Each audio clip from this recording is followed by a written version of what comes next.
Welcome to the broadcast, ladies and gentlemen. We are live. This is Dan Dix here reporting for Press for Truth. Today we're going to be taking some questions from the YouTube chat and, of course, from our Steemit post at steemit.com/@pressfortruth. Now, bear with me for a moment. I'm going to share this on Steemit right now, and then every now and then I'll head on over to the Steemit post to refresh the page to see if we have any questions coming in from there. So let me just make sure I've got this posted and we're up and live and running. Okay, looks like we're good to go on Facebook. Let me just quickly grab the link and share it on Facebook. And if you guys could do the same, share it out to your Facebook, to your Twitter, and let people know we are live right now. We're going to be taking questions. Of course, the title of the video is talking about Steemit is a game changer, and it really has been for people in the field of alternative media, not just people in alternative media. Anyone who's getting involved with Steemit is finding that this is pretty revolutionary and pretty amazing, pretty awesome. All right, let me check the YouTube, make sure we actually have people tuning in. All right, we got some people watching. Hi, Justin. Hi, Claire. Hi, Luke. Great content. Thank you for your content. I like how cryptocurrency is pushed by crypto Jews, says Wake Up Now. All right, so we're going to monitor the chat section. And of course, if you happen to get in on the super chat, it'll be greatly appreciated. Super chat is a way that you can contribute financially to our stream here. And obviously, super chat questions will be prioritized. And also Steemit.com questions are going to be prioritized.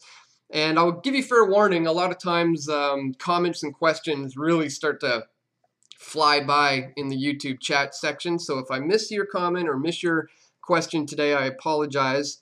But I'm going to try to do my best to keep refreshing the page here and see if I can get any new questions coming in. All right, so I'm going to hop on back here to the chat, see if we have anybody starting us off with for some questions for today. Somebody says, hey, Tesla, somebody says. I don't know if that's a question or just a comment. Having a bad day. Wake up now. All right. Thoughts on the false missile strike alert yesterday? Okay. Excellent question. The Drunk Canuck beer review. Excellent question. Excellent channel name. Yeah, this false missile alert warning yesterday in Hawaii was really, really something to say the least. I put out a video on it saying, was this just a simple mistake, or was this a government psyop put out there to try to gauge the reaction of the Hawaiian people, the American people, to how they would deal with a nuclear attack should they be faced with an imminent attack? And it seems to me it's pretty unlikely, I would say, that this could be a simple slip of the finger type of a mistake. The governor of Hawaii went on television saying that this was a simple mistake due to a shift change and one of the employees simply pressed the wrong button. But it seems to me if you have an emergency system set up like that where an alert can go out to various channels, cell phones, TV, radio, it's not going to be a simple one-touch button that can easily be mistakenly pressed. I mean, we're talking about nuclear warfare here. We're talking about in the midst of this the escalating tensions in North Korea and Donald Trump, tweeting about the size of his nuclear button. I mean, now is not the time to be playing around with this. So, to think that this could just happen by a mistake, I think is impossible. I think a system like that is more likely that you have, in like those top secure banks where even to enter the vault, two people have to, enter the key at the same time or something like that. It seems a lot more likely to me. So I wouldn't put it past them to run a psychological operation like this. I mean, we know that the military-industrial complex has operated like this in the past, and it's very bizarre. Especially, like I said, in the lead up to like with all these escalating tensions right now, it doesn't make sense for this to happen. right now, unless they're conditioning the public. And what could they be conditioning people for? Well, possibly for another attack. If we constantly have this boy who cried wolf type of scenario, and people hear maybe one more of these or two more of these that turn out to be a false alarm, well, they're going to start to just kind of dismiss this sort of thing, and they're going to be really, really caught off guard. Another thing it does is it conditions in people's minds to automatically focus on somewhere like North Korea, for example, when we're faced with an imminent threat, rather than pointing at the finger at who the number one suspect ought to be, the American government. So I see this more as some preconditioning and research on their part. I mean, you're all familiar with the War of Worlds psychological operation that it came out after the fact that, they weren't playing around. That was a psyop. They were collecting data. They wanted to see how people would react. Well, what did people in Hawaii do? They were sending their kids down storm drains. People were frantically, there's footage now that has since emerged of people running out into the streets from the malls and from their businesses, homes, people crying, calling loved ones. That's going to have a psychological effect on you. And these things don't just happen by chance. It's not just a simple mistake or a slip of the button, in my opinion. Again, it's very early. This just happened yesterday. So I'm going to continue to keep an eye on that. But thank you for the question. I would have to say it's not looking like it was simply just an accident to me.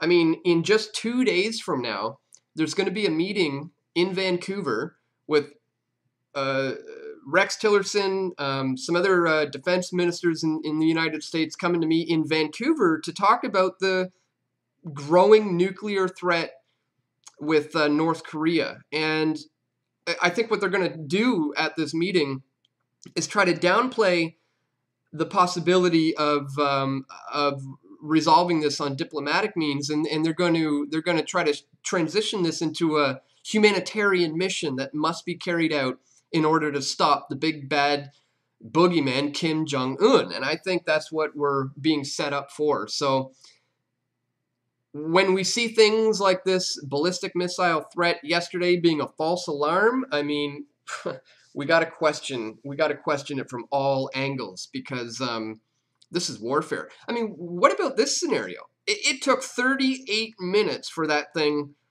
for the people to be notified that this was a false alarm.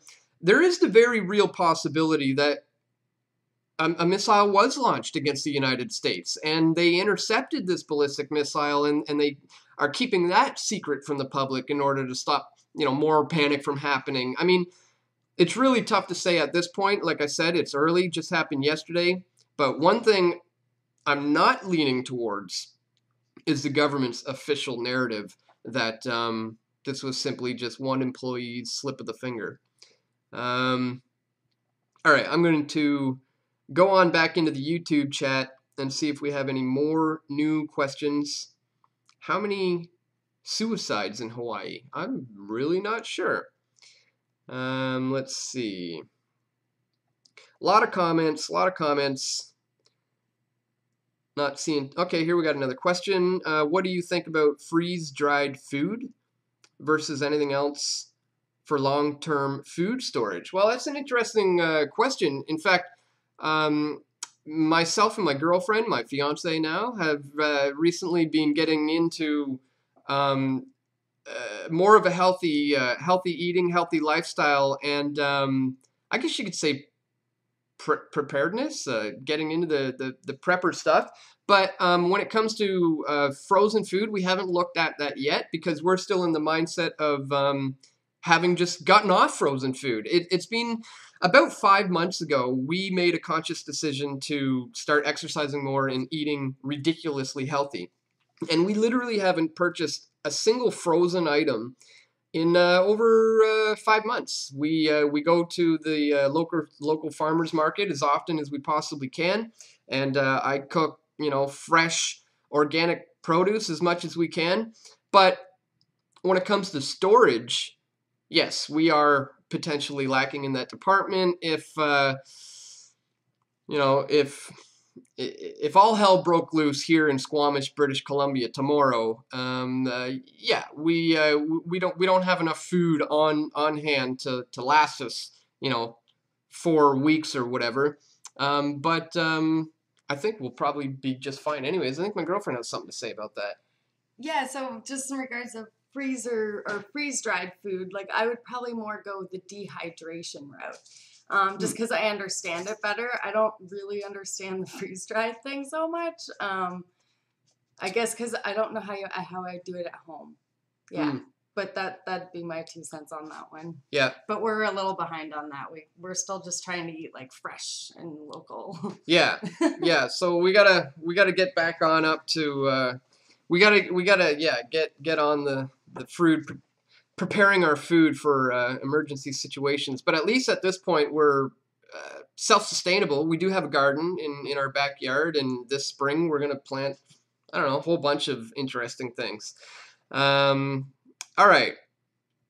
I am going to look through, and if you guys want to see the lovely Molly, aka Amanda Schneider, back on the screen, just let me know in the chat, and I will convince her to get on back over here if I can. Okay. Somebody says on YouTube that they have questions on Steemit. Let me just go ahead and refresh the Steemit page. I can't forget about you guys, because we did want to talk about Steemit today, how it really is a game changer for independent media. Okay, we got a lot of comments coming in on Steemit. Okay, here's looks like a whole bunch of questions. Let me see if I can get to it from CharityBot. Are you a real person or are you a robot? Anyways, we'll see. How will Steemit avoid being influenced by large sums of money in the future if money is the only thing required to maintain outsized attention on the platform now? How will new users stay engaged if they are told that they can make money on the platform through its use when more than 90% of Steam is held by less than 1% of its user base? Should users feel comfortable talking about real issues on a platform where they probably signed up with their phone number, which would directly connect their cryptocurrency trading and thoughts on the establishment with their real-life identity? Will you add lower fee, non-proof of work coins to your list of donation options? Don't taxless deflationary coins encourage the accumulation of power? Okay, thank you so much. There's a lot of questions there, a lot to get to. You started this off with asking, how will Steemit avoid being influenced by large sums of money in the future if money is the only thing required to maintain outsized attention on the platform now? That is an excellent point. We got to remember, Steemit right now is still in beta, and in fact, they're still working out a lot of the kinks and the bugs. You may have noticed that with DTube, the new video sharing platform that's built on the Steemit blockchain. Constant upgrades, constant updates, tweaking it, making it better all the time. Now, in the case of heavy influencers and whales, as we call them on Steemit, yes, there is room for censorship on Steemit in the sense that a millionaire out there could essentially buy up a whole bunch of Steem, put a whole bunch into some Steem power, and then essentially downvote whoever they don't want to be on the front page. That is a very, very real possibility, and this is why it's very cool to see the free market play out in real time in the real world like we've never seen it before. So I understand your concerns there, but I think the community is working that out. As I said, it is in beta, and but that's something that's important to pay attention to moving forward. Absolutely. It says, how will new users stay engaged if they are told that they can make money on the platform through its use when more than 90% of the Steem is held by less than 1% of the user base? Well, if you want to have an effect on Steemit, I got a couple of suggestions for you. You can become like one of those 1%ers as you are painting this. But if you don't have anything interesting to say, if you don't have a good-looking way of presenting it, well, guess what? You're not gonna have a whole lot of success on Steemit. I've been on there for 1.5 years now, so I'm lucky enough to have managed to build a following over that time. But this comes through serious hard work and dedication of producing video contents on a daily basis in order to build the kind of following that I have. So those 1%ers that you speak of, a lot of them worked really hard to get where they are, and they deserve to be where they are. And that's why I titled this video, Steemit is a Game Changer. And I meant that in particular for independent media. Because in 2017, it's really been a game changer for me and my friends. Guys like Luke Rudowski, Josh Sigurdsson, Jeff Berwick, James Corbett, a whole bunch of us who have been for years now trying to kind of scrape by doing what we do, having to deal with the YouTube adpocalypse and things like that. And now something like Steemit comes along and it's actually supplementing that income that we've lost from the YouTube adpocalypse. Not only supplementing it, it's proving to be very, very lucrative, and it's exciting to see what it's gonna bring in 2018.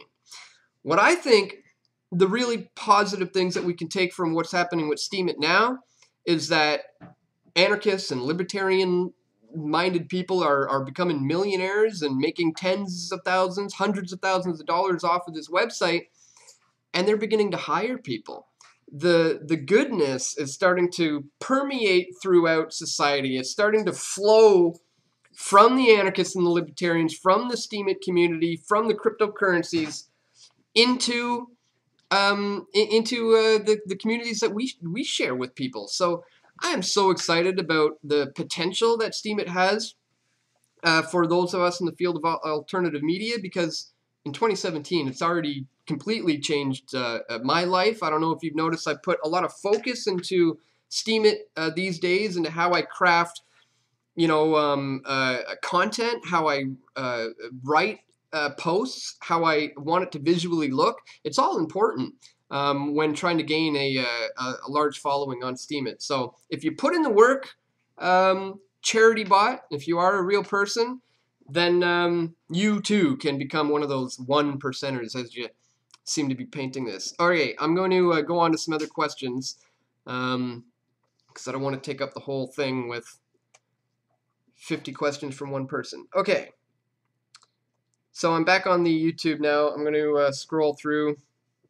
Dan, when will you give me upvote finally? Says JBot Sevi or something like that. I'm sorry, I haven't realized I've never seen your name or upvoted you. I'm going to refresh my Steemit right now, see if I can see you in there. If I see your name, I'm going to upvote you right now. But alas, I don't see you. Okay, somebody here asks, can you paint a vivid picture of Steemit in 10 years to come? Wow, that's a cool question. I would love to see Steemit in 10 years in 10 years from now in a place where it has essentially dominated the market. It is it has pulled a Facebook to the MySpaces of all social media all around the world. And not only that, I think we're going to see the price of not only Steem dollars, but Steem, the cryptocurrency Steem itself, rise significantly in the next 10 years. Even in the next year, there are some top Steemit professional analysts who are projecting Steem, the cryptocurrency Steem, to rise to around $17, $18 by mid 2018. So that's a huge rise, and in 10 years from now, the sky's the limit, really. I mean, like we said, it's in its infancy right now. We're just in beta here, and there's already people making hundreds of thousands of dollars. So in 10 years from now, I mean, if this continues on the progression that it's going, man, this could be literally creating billionaires out there. You probably will never consider the explanation of the Hawaii may be what happened.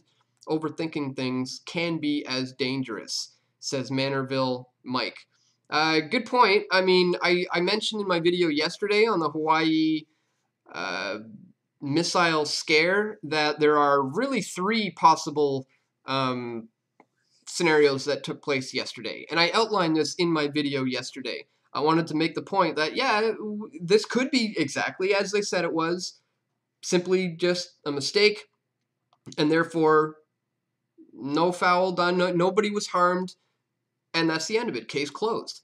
That very well could be a possibility, but considering the government's track record in how they lie to people often, I think it's worth looking at some of the other possibilities as well. But yes, you have to always look at all angles. Okay. I'm going to refresh the Steemit page real quick, see if we get any more Steemit questions coming in. How do I get my reputation score up? So many start off in the 55 to 60 range. I've been here for over half a year and have yet to break 40. What do I need to do to improve my results? Again, I think that goes back to there's a couple of things that are key with Steemit. Consistency is key, and how your posts visually look has a big part to do with it. Bible anarchists, if you have a Steemit post that is a large chunk of a paragraph of words for people to try to read through, you're not going to get a lot of upvotes. You're not going to get a lot of people following and wanting to read more. But if it's visually appealing and easy on the eyes, that helps. Pictures help, videos helps, GIF files seem to help people. Steemit seems to be very visual. I guess that's what I'm getting at. So if you find that you're lacking in getting your ranking up, try maybe jazzing up your posts a little bit with how they look. You can vary the size of the text. You can have bolder text as a header and then lead in with another picture and then maybe say something and follow that up with a funny GIF. Give that a try and remain consistent with it. Start banging them out every day, and you follow those steps and your ranking should rise. Okay, I'm going to quickly go back on over to the YouTube chat. And I got to warn you, we're not going to be doing a super long live video today. We usually go for an hour, hour and a half. I do have some things to do in Vancouver today. So we're going to take a few more questions and then probably start to think about maybe wrapping this up. Have you make any money from Steemit? Says T. McIntyre. Have I assume you're asking, have I made money from Steemit? Yes, I have. In fact, you can see exactly how much I'm making by going to my Steem account and looking at my wallet, because the Steemit ledger, just like the Bitcoin blockchain, is completely transparent and open for all to see. So anybody's wallet can be looked at by anyone. So if you go to my Steemit account right now, you'll see in my wallet, let me just quickly pull it up, and you'll see right now, for example, yesterday I transferred 445 SBD to Bittrex. This is a cryptocurrency exchange where I can then sell the SBD for Bitcoin or for any other altcoin, or trade it in for fiat cash. I can transfer the Bitcoin to my local bitcoins.com account and then sell that for fiat and get a direct deposit right into my bank account. And I do that sometimes. Sometimes I cash out when I got some bills to pay. I'll transfer my SBD dollars to an exchange. I'll sell the SBD for Bitcoin. I'll transfer the Bitcoin to my local bitcoins.com. I'll sell the Bitcoins and get fiat cash in my bank account. So you can see, so backing it up a little bit, the way it works on Steemit is, for this post that I'm doing right now, let me quickly refresh this live stream post. This live stream is currently already worth $25. Now, the way it works is half of that goes into my wallet, and I will gain access to that money in 1 week from today. So in 7 days from now, I will be able to do whatever I want with half of that 25 SBD. So back to whoever was asking the question, Bible Anarchist, I think your name was, great name. Yes, I have been making some money, and anybody who's on Steemit, you can see exactly how much money they are making. Right now, Steam dollars are trading at around, I believe, $7 US. So one SBD, one Steam dollar, is trading for around $7 US. So that 445 SBD Steam dollars that I got yesterday, you multiply that by 7, that's close to $3,500 Canadian in one day. Now that's because my post from 1 week ago was trending. It was the #1 trending post on Steemit. So I got a big payout yesterday because last week I had a really successful post, and that's how this thing works. That's the beauty of it.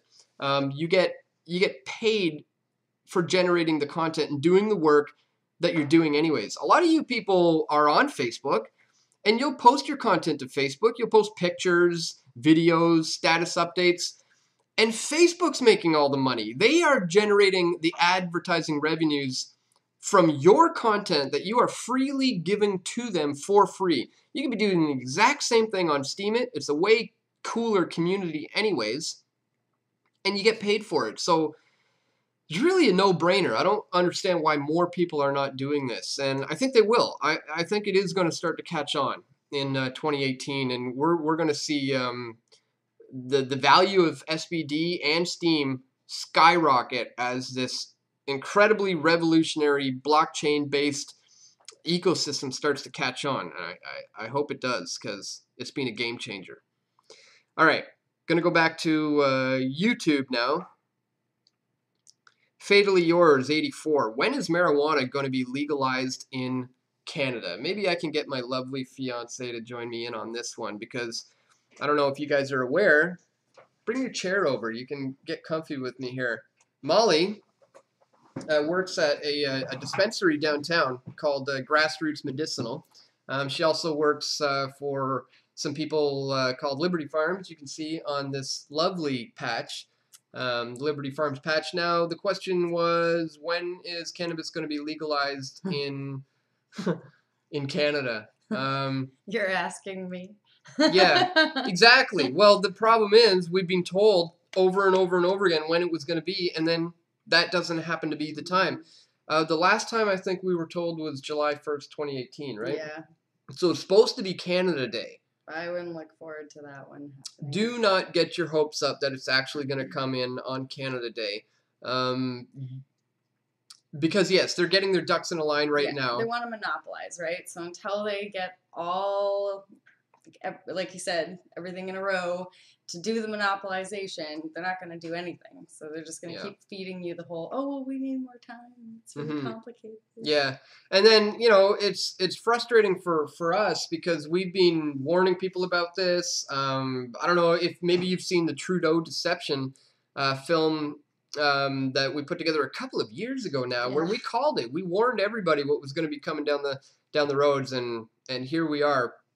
Yeah, Molly works at Grassroots Medicinal, and she's heavily involved in the cannabis industry here in British Columbia. And I don't know, what do you think about, like? I just think we have to tell them how this is gonna go, and I think we're gonna end up in court a lot. Like that's. I hate to say that. I'd love for it to be easier than that, but I don't think it's going to be easier than that. Well, that's why I think it's cool that guys like your boss, Chad, has the forward thinking to see that this is what's going to happen down the road, and that we're going to need a lobbyist group to be able to represent the growers. Exactly. And that's why they formed the Cannabis in Canada group. Cannabis Growers. Cannabis Growers of Canada. Cannagrowers.ca is the website. But yeah, back to the question. Don't get your hopes up about. So yes, the date is July 1st, 2018. That's what we've been told. Canada Day. But do not get your hopes up, because again, if we follow the government's track record, you will see that it's probably not going to end up the way they said it would. No, and even if they do announce some kind of something on that day, be prepared to fight, because I don't think it's going to roll out the way that it's going to be beneficial to people. And that's what they tell you they're there for, is people. The people. What do the people want? Well, you have to be more verbal, I think. We all have to be more verbal on what we want. Yep. All right, I'm going to get back to some of the YouTube questions. Someone here asks, Dan, have you used DTube yet? How is it attached to Steam? Same owners. Yes, I have been using DTube. And if anybody has any more questions for Molly on cannabis, we'll get her back in here, but thank you. Okay, Boiler Room Radio asks, have I used DTube yet? How is it attached to Steam? Yes, I use DTube. Who are the owners, you ask? It's funny you should ask that. As a matter of fact, I'm going to be having an interview tomorrow with the creator of DTube to talk about all of the latest developments. They just completely overhauled DTube and really upped their game about a week ago. So it's not the same owners. This is completely independent, separate. This is somebody who, similar to how the Ethereum blockchain can have smart contracts built onto it. Or maybe a better analogy for somebody to understand who's not familiar with it is how iPhones, created this concept of apps. So app developers out there can create something and attach it to their system. Well, that's what happened with Steemit and DTube. Somebody created it and they've attached it to the Steemit blockchain. And I'm going to be interviewing the creator tomorrow, so we can get into in great detail and depth about how it works. In fact, I've already interviewed him. This is a follow-up interview that I'm doing tomorrow. The first one, if you just go to my YouTube channel and use the search feature and just type in DTube, I can't remember what the video is called, but if you type in DTube, you'll find it. And that was right after he launched it. And so that was a while ago now. And yes, every single video that I do goes on DTube. And that, again, has been an incredible stream of revenue for me on DTube. You can see that in my wallet as well on steemit.com/@pressfortruth. Thanks for the question, Boiler Room Radio. Okay, I'm going to scroll through the YouTube here, see if we got a few more questions. And as I said, we're going to keep this one relatively short today. We're already gone about half an hour. It's coming on 1 o'clock. I've got to get downtown, got some things to do, so we're going to probably wrap this up soon. How difficult is it to change Steem into fiat? Another question from Boiler Room. Excellent question. Not difficult at all. What you're going to want to do is register at an exchange. I use different ones. Sometimes lately I've been using Bittrex, BITTREX.com. I don't think they're taking new users right now. So try Poloniex, or there's a number of exchanges that you can sign up to. And then once you have an account at one of these exchanges, all you do is you simply transfer your Steem or your SBD to that exchange, to a Steem wallet on that exchange or a Steem dollar wallet on that exchange. Then once you're on that exchange, this is how I do it. I instantly trade it for Bitcoin, and then I immediately send the Bitcoin directly to my local bitcoins.com wallet, and then I put in an offer to sell the Bitcoins for fiat cash. Somebody accepts the offer and they deposit money into my bank account.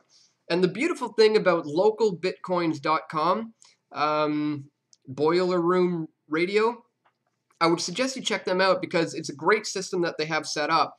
When I sell my Bitcoins on localbitcoins.com for actual fiat, if you're familiar with how a wire transfer works or an e-transfer, the sender sets up a security question. They give you the answer to the security question. So when you receive the funds, you answer the security question, and then the funds are released, and then they're in your account. So it's not until the money is actually in your account that you send them the Bitcoins. Because I was a little nervous. I was like, well, what if I send them the Bitcoins and then the money doesn't show up? It doesn't work like that. You don't send it until you get the money. So it's a beautiful system. So yes, you basically have to be signed up to an exchange, transfer your Steem or your Steem dollars to that exchange, sell it for whatever you want, Bitcoin, some other altcoin, and then you can sell that on. Well, I would transfer it for Bitcoin and then sell the Bitcoin on localbitcoins.com, and you can get a direct transfer into your bank account. It's a beautiful thing. All right, I'm going to scroll through, look for some more question marks. Lots of comments. Okay.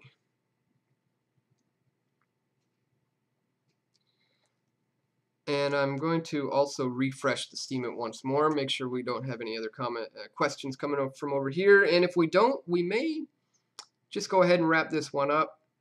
Love your work, deep breaths, keep up the good fight. All right, lots of nice comments. Thank you for that, by the way. Always greatly, greatly appreciated. Let's see. Hi, Dan. How do you think the government of North Korea will react if this was at all these false alarm?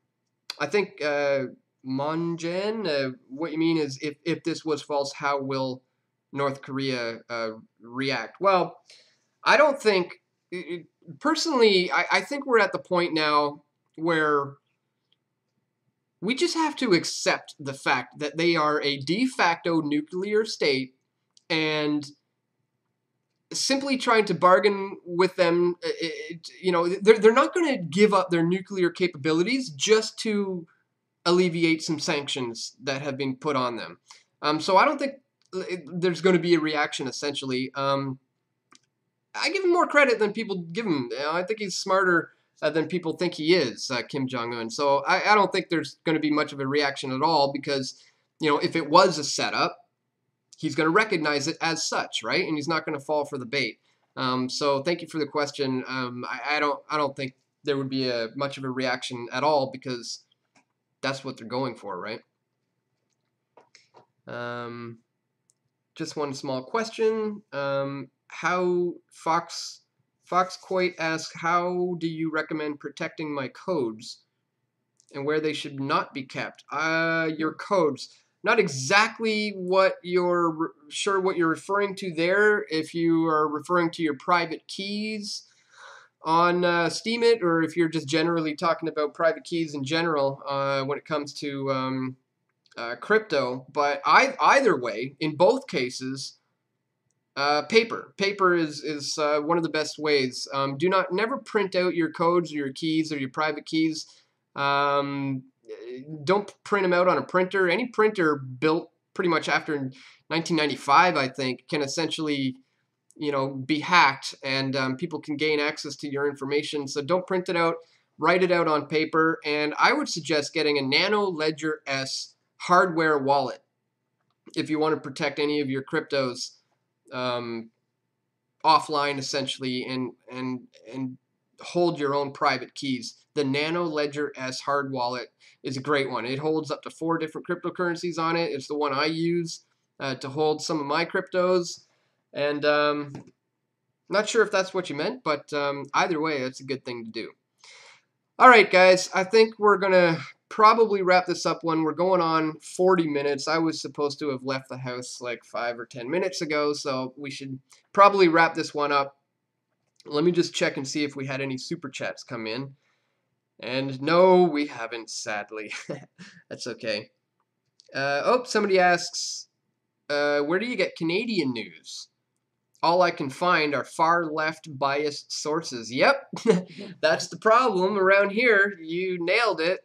Pressfortruth.ca. Luke Schill is the name. Luke Schill.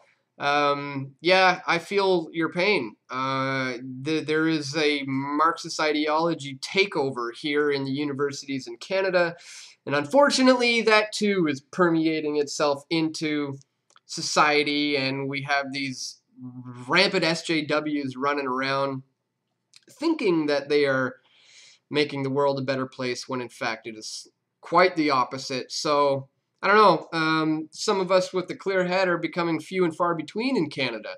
That's why I'm trying to kick up my efforts here, because there is a bit of a void in Canada for for the kind of information that you, Luke Schill, are looking for. So if you're not already subscribed, subscribe to Press for Truth.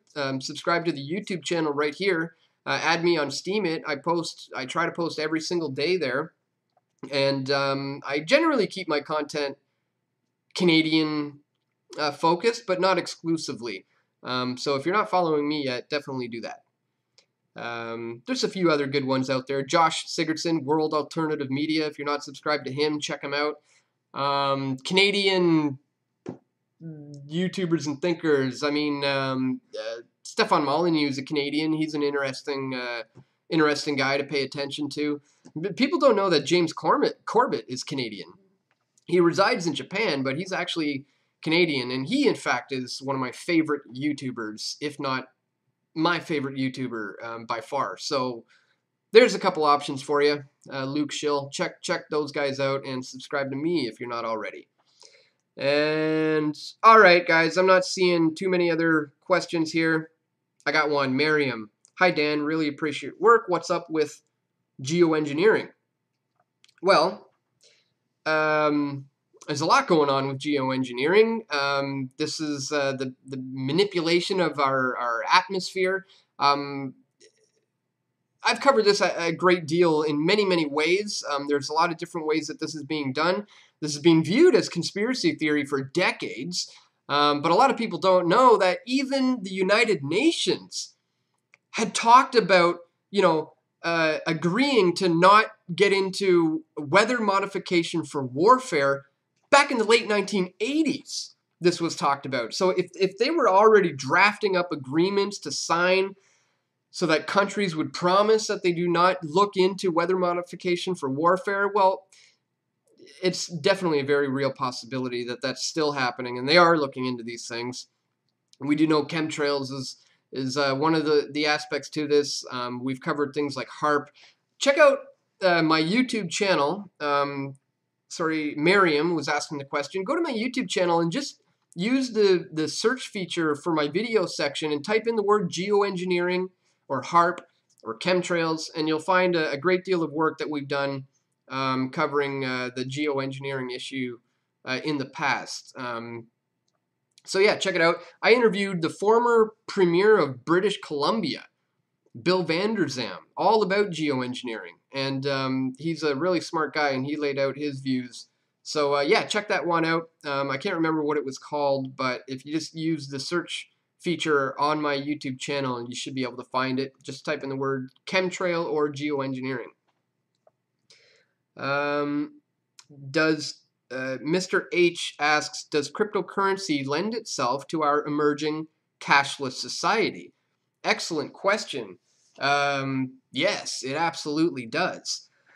I've been warning about the coming cashless society now for well over a decade. And, when I first saw the introduction of Bitcoin and all of these altcoins, I was very skeptical. I first saw it as a Trojan horse, because I do know we are moving towards a cashless society, because let's face it, cash is king. It's the ultimate anonymous way to do transactions. I mean, it is the enemy of the elite right now. There's no question they want to do away with cash and be able to track every single transaction that's ever been made. And what better way to do that than on a transparent blockchain type ledger type system? The thing is, what they're going to have to do is re-engineer this to be a centralized digital system. So that's what we have to be leery of moving forward, is a centralized cashless system, which they're trying to create right now to combat things like Bitcoin and the various altcoins that have arisen. Because so yes, it is leading towards this concept of a cashless society, but I think we need to try to keep it in the decentralized sphere. You know what I mean? And not let the bankers and the elite try to move this into a more centralized digital cash currency, because that's where it is heading. So yes, does cryptocurrency lend itself to our emerging cashless society? Absolutely, it does. But Do I think Bitcoin is going to be the be-all, end-all, one world global currency no man can buy or sell lest he have the mark? No, I don't think Bitcoin's going to be that one. I think a lot of them are going to come and go. You know, bubbles are going to blow up and then pop. Lots of cryptos are going to come and go until we see that the one to rule them all. But I do think it's coming, and I do think it will be digital, but it's going to be completely centralized, nothing like the cryptocurrencies as we know them today. Okay, guys, on that note, I think I'm going to wrap it up. Thank you so much for tuning in. Please check the links in the description if you want to contribute to our efforts here at Press for Truth. Of course, the only way we're able to continue doing this is through your donations at pressfortruth.ca/donate. Or for those of you who have joined as a PFT member or a PFT patron, I want to thank you guys because through your monthly contributions, we're able to keep banging out videos. And, of course, Steemit.com and DTube. As we said, as the title of this video goes, Steemit is a game changer. So is DTube. So thank you to everybody who's following me also on Steemit or DTube, and you've been upvoting my content. It's because of you that we're able to continue banging out video content, and I'm going to keep doing that moving into 2018. So thank you once again, everybody, for tuning in. That's all for today. Maybe I should sign out my live broadcasts as I always do. Signing off with my bestest buddy, Kaiser Sose, the one and only. My beautiful fiance, Molly, is bringing him over because he's just too cute not to bring him into the show. Look at this guy. Look at him. Let me bring over the camera and make sure we can see. Oh, I woke up from my nap. Oh, see? Yeah, I'm sorry, pal. We woke you up to get you on camera. I know. Yeah. He's looking at Molly going, what did you do? Why did you put me over here with him on the TV being live? I don't want to be here. Okay. On that note, thanks for watching, everybody.